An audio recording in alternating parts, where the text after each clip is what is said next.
Is this becoming a cooking show?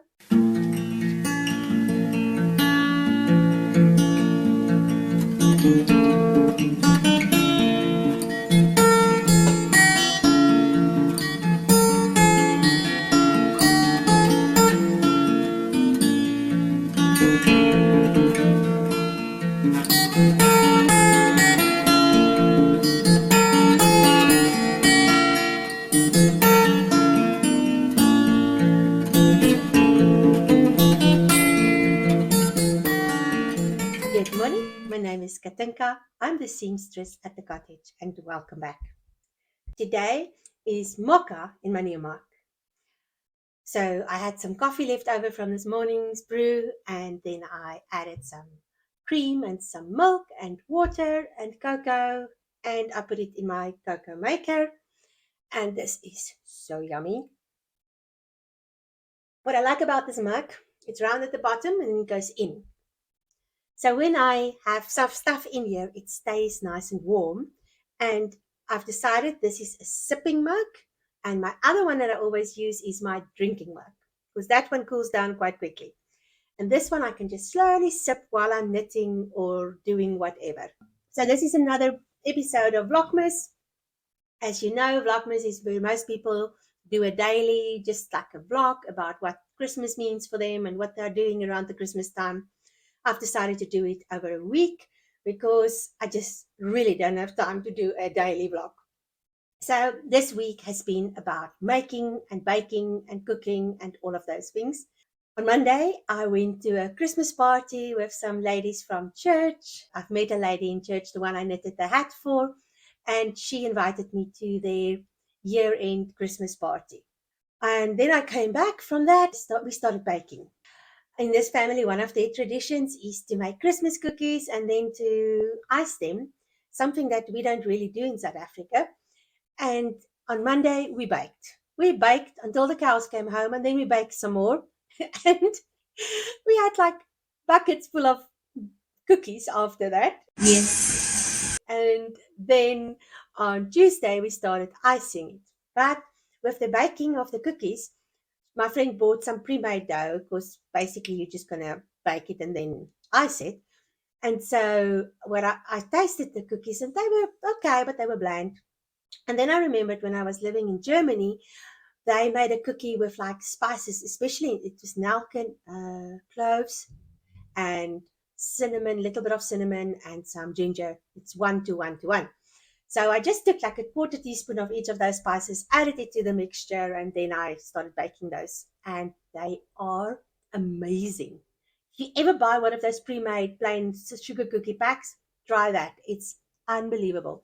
So the smell just filled the house, and it was such a temptation to eat these while I came out of the oven. I had to hold myself back because I love a warm cookie. But I only ate 5 on that day. I'm not going to count the rest that I've been scoffing down. Sure, my scale is not going to be happy with me when I finally have the guts to get back on it. But for now, I'm just ignoring everything and enjoying the Christmas season. And then Monday evening, we made caramels. So when I was here the last time in 2019 over Christmas, we made caramels. And my friend loved it so much that she said, we have to make it while I'm here. So we found a recipe because my original recipe was given to me by another friend, and that's packed up in a book in South Africa in a box under a table. There's no way I can ask my parents to open the box, first move all the stuff that's in front of the table, and then open the box to find me the recipe. So we Googled it. It's called the Martha Stewart Golden Caramels. And I looked at the recipe and it was like finishing time is about 1.5 hours from start to finish. Now, I know that caramels takes forever because my friend who gave me the recipe, I mean, she's a master caramel maker. And I helped her 1 year with that and it took forever. It was literally a whole day commitment. So we did that and I made the first batch and they looked right and the stuff in the pan, in the pot tasted okay. It tasted like it should. So I thought it was fine. We made the next batch. So we were making a double batch every time. So it was 2 double batches that we made. Making caramels. Martha Stewart's caramel. It's starting to get brown. But we still have to go a bit on the temperature. This is so close. Literally 2 more degrees. And then it's ready. And I went off to bed. My friend's a night owl and she kept going. The next morning I came upstairs and her finger is like cut. And I said, what happened? She says, no, those things, those caramels are so hard, you cannot cut them. And while trying to cut them, a splinter came off of the caramel and it actually cut her finger. So we decided to just leave it for now. And then on Tuesday, her family came over and we sat down and we basically colored cookies. So she made all of this icing in different colors and we iced cookies and it was so much fun. And of course, I had to eat the icing because I'm actually an undercover child some days. So I ate too much icing and then went on a sugar high. But that's a story for another day. In the end, I kind of held myself back not to eat so much icing because it's not good for you. And I did manage to do some cookies. I want to call them biscuits because in South Africa we call them biscuits and sometimes cookies, but mostly biscuits. And over here, if I say biscuits, apparently it's something else. I've actually ate some biscuits. It's almost like a scone, like a salty scone. I'm I'm not a doughy person, so I don't think I like those biscuits that much. But I won't say it out loud because in this area, biscuits are the thing. So we iced cookies on Tuesday.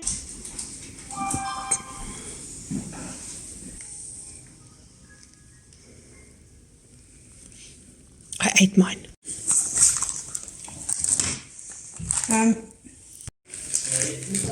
And had a lot of fun.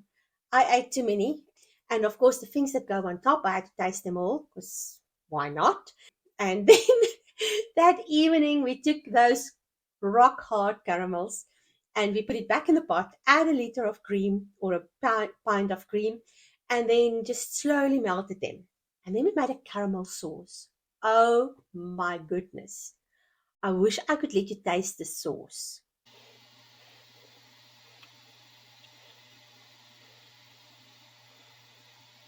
I could eat it with a spoon. It is the perfect consistency and it's the perfect color. So that was saved. So my friend also wanted to make some mint patties. She made some of those things. And then I finally messaged my other friend and I said, please, I know you're busy this time of the year, but can you please send me your recipe? She did. So Wednesday, we went to Hobby Lobby to get some boxes to pack everything in. When we got back, we started with the caramels. We took about 6, maybe 7 hours to make these caramels. Halfway through the process, I was actually questioning my life choices, but we finished it. Because you make it, you use the corn syrup and the sugar and the water, and then you have to bring it to 250 degrees Fahrenheit. Third time, lucky, hopefully. I got another recipe from my friend, and the last caramels was turned into caramel sauce because they were too hard to eat. And then add the condensed milk and the cream and the butter. So the condensed milk and cream is mixed. You add it like those soup spoons, one at a time, and then the butter you cut into pieces, and you add a piece every time you add a spoonful of the cream mixture. When I finally had it all mixed up, I've called my friend. I said, it's now your turn, you're taking over. And then when she took over, it took another 70 minutes to finish it. Caramels are getting there. We only have 7 more degrees to go. I was standing stirring for most of Wednesday, but they came out perfectly. Now they must stand for 24 hours and then we can cut them and wrap them. Thursday, we had to cut up the caramels. My friend was dipping her patties in chocolate and I was cutting caramels and wrapping caramels.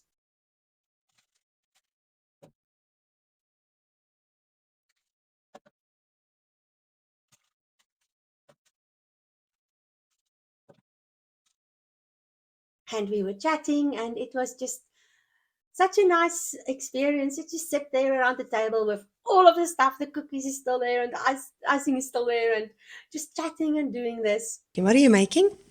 Peppermint patties. Ooh, that's cool. Okay.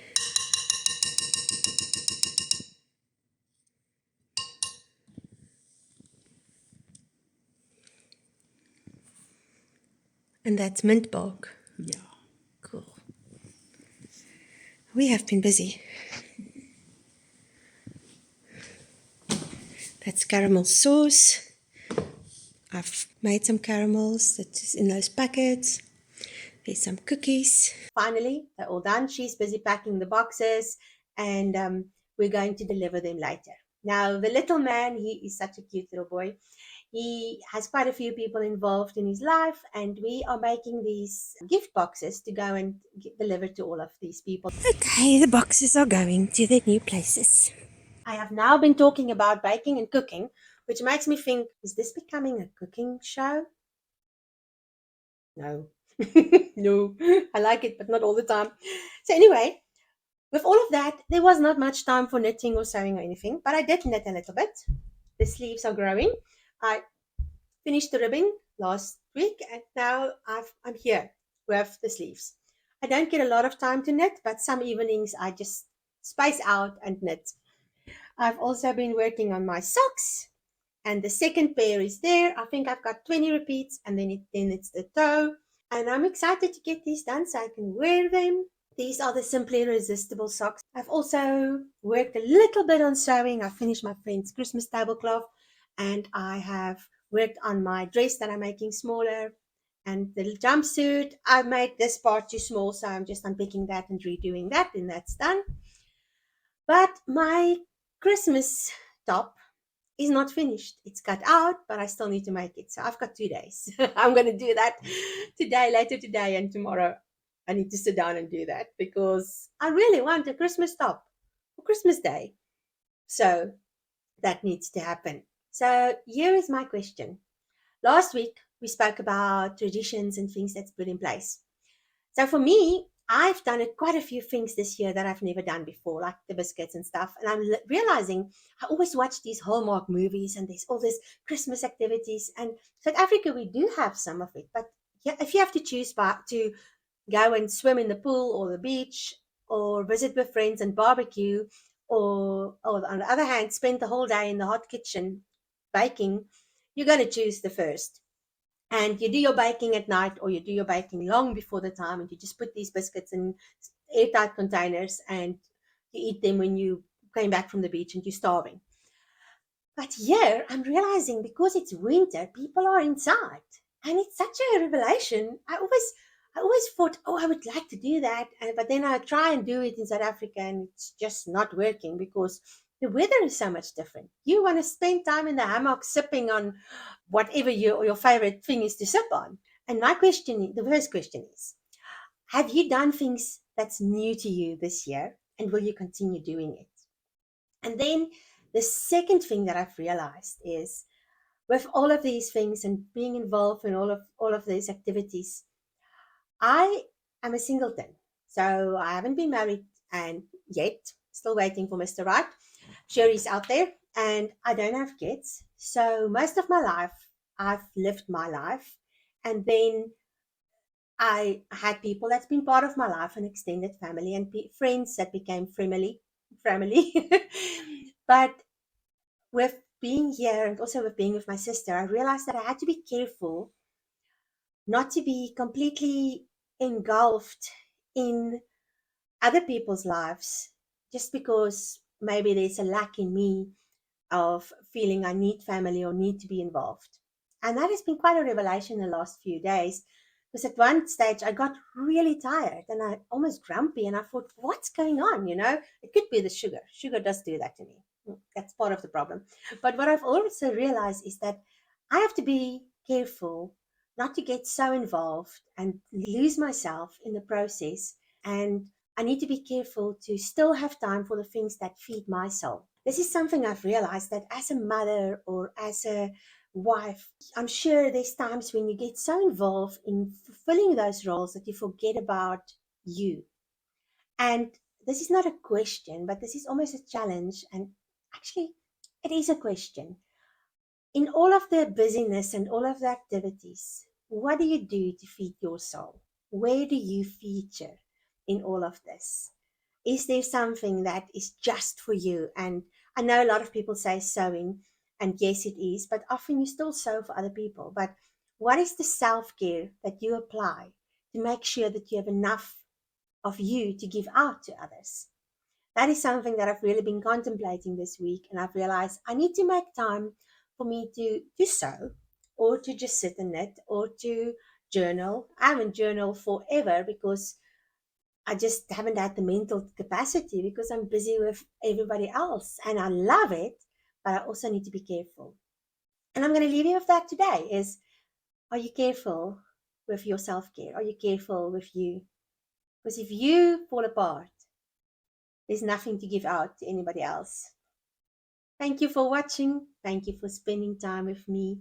If you like this video, I'm going to link the previous Vlogmases.